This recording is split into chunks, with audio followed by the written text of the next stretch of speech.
యేసుక్రీస్తు నామములో శుభనామములు. మిత్రులందరికీ యెహోవా నా కాపరి, నాకు లేమి కలుగదు.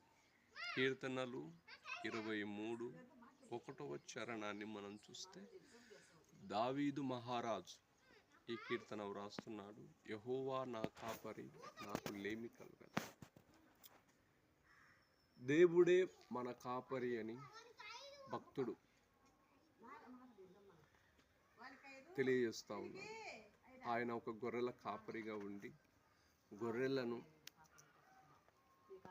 పచ్చిక బయల్లో మేపి గొర్రెలను శాంతి జలములకు నడిపించి గొర్రెలను సేదదీర్చి నూనెతో తలంటి ప్రతి సాయంకాలం వాటిని ఎంతో ఎంతో జాగ్రత్త వహించినటువంటి దావీదు మహారాజు,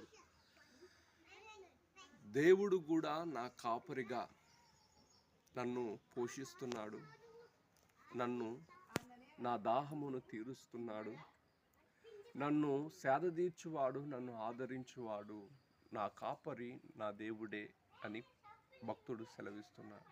దావీదు మహారాజు జీవితంలో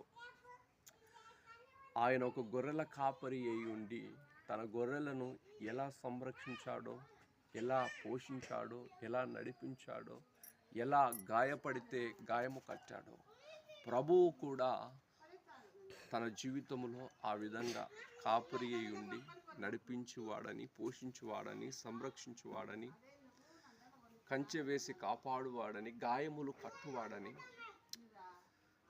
ఇవన్నిటినీ అన్వయించుకుంటూ యెహోవా నా కాపరి, నాకు లేమి కలుగదు.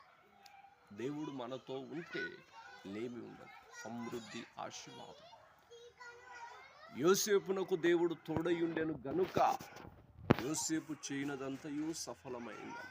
అలాగూ దేవుడు మనల్ని బలపరచువాడు. ఇటు కృప దేవాది దేవుడు మనందరికీ మన జీవితంలో అనుగ్రహించి నడిపించును గాక.